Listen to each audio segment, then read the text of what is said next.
Tesha gets up, asks if he is leaving too soon, and calls him Art while the king and queen stare at each other to see their frankness.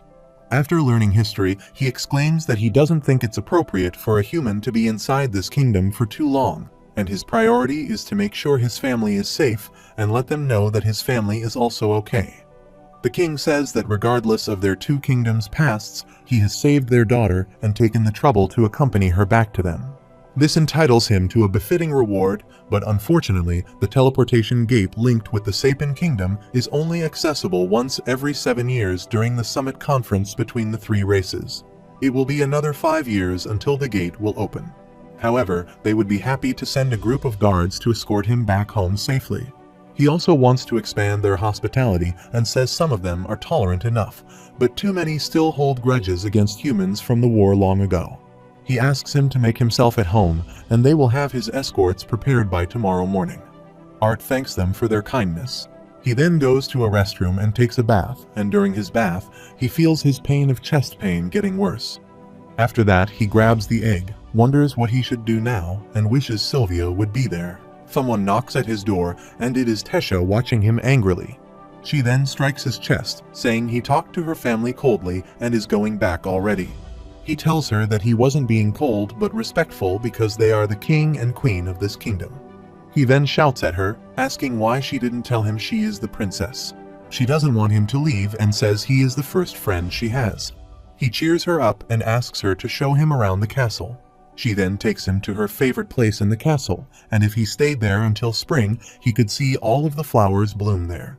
She exclaims that he can at least see the globies harvesting and shows him pretty flowers. Suddenly, he feels someone's attack from behind, and he puts Sylvia down and grabs the knife. He then dodges the attack of the attacker, but is shocked to see that it was Grandpa who attacked them. He shouts at him and asks if he is just going to kill his own granddaughter. Grandpa replies that it might have left her a small welt, but he doubts that the toy he is holding can kill anyone. Art is shocked to see that he just tricked him, and the grandpa appreciates him for his great reaction and instincts. He never thought he would catch and use his little present against him. His mana usage is mediocre at best, but he can see how he was able to kill a few slave traders. He thinks this old man has a lost screw, and Tesha asks her grandpa to stop teasing him. Grandpa says she should know why he arrived, and Art also wants to know why. He states that it's been a while since he met someone interesting, and he gives him a wooden sword, saying they will see what he is made of. Tesha tries to stop him, but he releases his mana core and asks Art to fight him with all he has. Art grabs the sword and tries to attack him, but Grandpa dodges his attack and appears from behind. He is about to hit him from behind when he blocks the attack with his sword, but Grandpa is so strong as compared to him. Art jumps from behind to attack him, but Grandpa punches him and falls his sword to the ground. He again grabs the sword and rushes toward him, but even with his mana and minimizing his movements, he can't keep up with him. The old man tries to attack him from behind while he looks for a chance to land an attack on him. He then jumps upon him faster than before, and his sword is about to touch the head of the old man when he pushes him away. Arthur falls to the ground and Tesha runs toward him. The old man smiles and says it seems like he deserves this for being arrogant, but to think he would actually be able to land a hit. Tesha seems angry with him, and Grandpa asks him to start the second round. Tesha punches him and says he has bullied Art enough and should have gone easier on him. The Grandpa says he is afraid that he would have been the only one bullying him if he had gone easier on him. Arthur smiles and says he is honored the esteemed Elder Varian thinks so highly of him, and the old man seems surprised by his words. The old man offers him the opportunity to become his disciple. Tesha is shocked by his demand, and the old man asks him what he thinks of him. Arthur asks him if he is serious and says he is a human, and if humans are allowed to stay in this kingdom. The old man says no one will dare try and kick him out while he is under tutelage. He knows Art has realized that he is already better than other kids, and he can teach him something even the most capable mages back in Sapin can't. Art refuses his offer, saying he can't, not when he doesn't even know how his parents, who don't even know whether he is dead or alive, are doing. The old man asks him if he allows him to communicate with them to let them know they are okay, and if it will be enough for him. Arthur asks him what he meant by that, and the old man asks him to wait and asks the maid to get Tesha washed up and into bed. After that, the old man realizes he is rather impatient, which relates to what he sensed earlier during their little spar. He asks him if he has been having bouts of searing pain where his monocore is, and those bouts are coming more frequently. Art is shocked and asks how he knows that, but the old man says more than how he knows. It's the fact that he is not aware of the reason for his pain that's a problem. He asks him if he knows about a beast will. Beast will was a term he had never heard before, but he immediately thought back to when Sylvia stuck him at his core. The old man says he is sure he knows, or has encountered a few mana beasts already, and they are classified as classes. The old man says a beast powerful enough to be categorized as Class A or higher gains the ability to pass on their will or inherit ability down once to their offspring or a person they are bound to. He won't pry how he stumped upon such a powerful beast, but at this stage, the power residing within him is doing more harm than good. Art says he knows all about this and asks if he has a beast will. The old man reveals he is a beast tamer, and it is a title he can obtain once he has fully conquered the monstrous beast inside of him. The old man says he knows how important it is to return to his family, but doing so right now comes at a grave risk. He touches him and says the power from his beast will be too potent for his immature body to handle, and if it is not controlled soon, then the power he has obtained will destroy his body from the inside out. The next morning, he feels a heavy sensation pressing down on his body when he falls asleep. He feels like a monster, the personification of his worries and the expectations placed on him haunting him even in his sleep. Suddenly, he feels Tesha on him and she asks him to wake up. He calls her a shadow monster and asks her to give him 5 more minutes. She gets angry with him and asks how he dares to call her a monster. He gets up, and Tesha says his hair looks funny and asks him if it is true that he is going to stay there. He replies that they will surely know after the trip with Elder Varian and calls her Princess Tesha. She pinches his back and asks him not to call her princess, but only to call Tess. He agrees to call her Tess and asks her to leave the room, saying he has to take a shower and get ready. After that, when he comes downstairs, he hears King's voice and asks his father not to reside as a human within the kingdom. The queen also agrees with him and says she will always be grateful to the boy for saving Tesha, but allowing a human to stay there goes against all traditions. The old man says he likes the boy, so there is no need to say more. Their daughter seems to approve of his decision as well. The king asks him to reconsider his decision, but the old man asks him to stop and says he will be under his direct guidance and ensure everyone in the kingdom knows that. Arthur listens to the conversation and thinks the old man can be trusted. The old man sees Art and asks him to hurry since they have to go now. After that, he asks the old man how long they have left to go and calls him Gramps. The old man is surprised and asks if he is uncomfortable with him now, and Arthur says they will have to see how today goes with his mysterious friend. Soon, Tesha fell asleep on his shoulders, and the grandpa said she woke up so early today, bugging him about him. He looks at her affectionately and says that being the only princess of this kingdom caused her to grow up in a lonely environment. She has been hurt too many times by both adults and even children pretending to be her friend. Eventually, she grew cold and distant, building a wall constantly around herself. In the short time that he has seen her with him, she has shown him more smiles and laughs than she has in the last few years. He thanks Art for that and is shocked at what the old man just said. After some time, their carriage stops at a place, and Tesha asks the grandpa if they have reached their destination. They reach outside a house, and Art wonders who this mysterious friend is to make the former king come all the way to this rural area.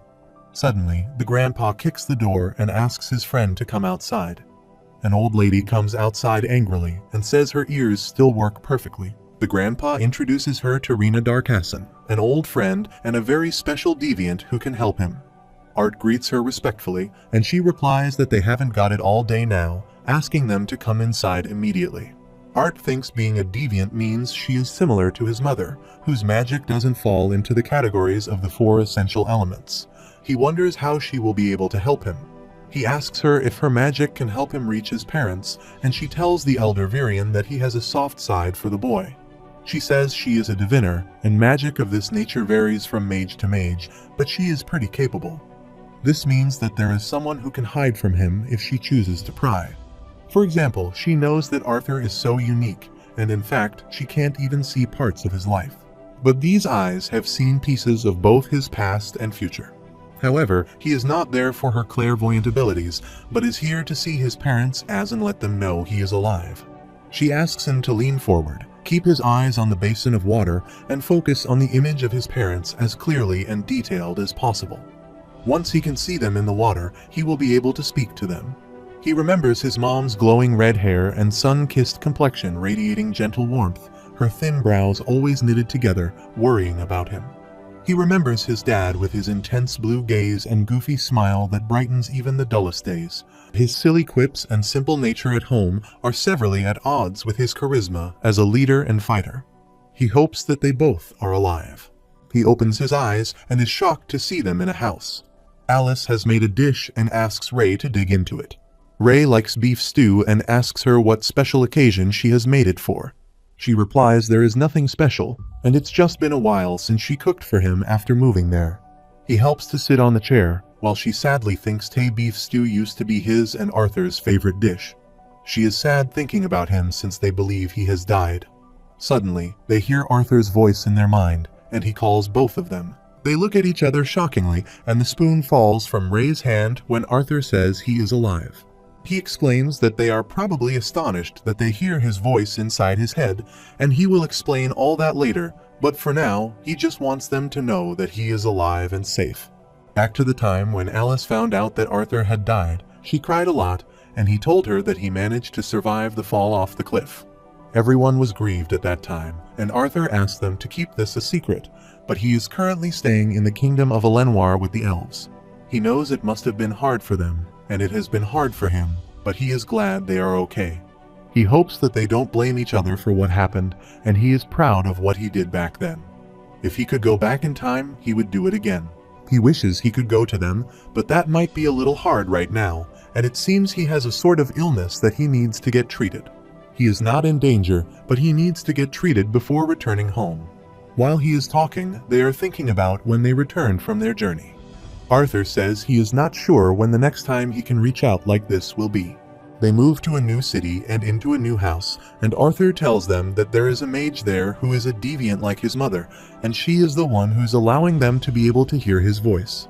He promises Ray to keep practicing magic and fighting while he is there recovering, and asks him not to be surprised if he can beat him in a match the next time they meet.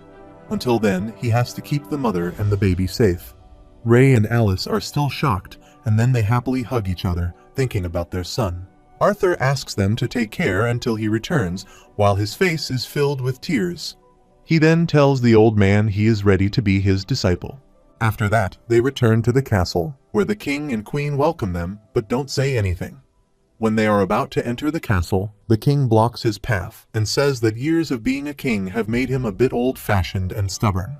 The queen also puts her hand on his shoulder and tells him that the king wants to apologize to him for earlier, and asks him to accept the apology and consider this place his own. The king says he is his daughter's savior and his father's first disciple, so he will properly welcome him once again. They shake their hands, and Arthas thanks him for his generosity. Suddenly, Tesha interrupts them and says if he is really sorry to Arthur, then he has to let them play outside, and she wants to show him around the city. After some time, she gets ready and asks him to go with her, and they both go to look around the city. She shows him many things in the market. Suddenly, they collide with a boy, and he rudely says he has human germs on him. He makes fun and says he can't belong here just because Elder Virion favors him a bit. Tesha asks him to ignore them and go from there, but the boy says he wants to mess with him. The boy tells Tesha that he applauds her kindness, but it is beneath her level to be with this human common. He asks her permission to escort her. He tells his name Faerith Ifsar, and Arthur surprisingly asks him if he is really Faerith Ifsar.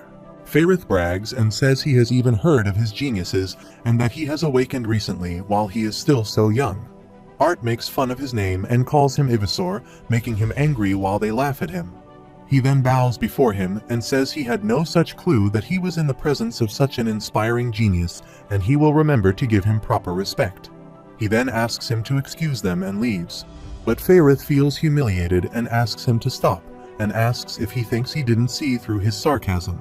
Art thinks he is not quite as dense as he thought, and he challenges him to a duel for the pride of the Ifsar house. Tesha interrupts him and asks how he dares to initiate a duel with the disciple of Elder Virion. He may be of noble blood, but he should still know his place. He apologizes to her, but says his father taught him never to let anyone trample on his pride. He asks Arthur to accept the duel of retreat with humiliation, and his decision will also reflect on his mentor.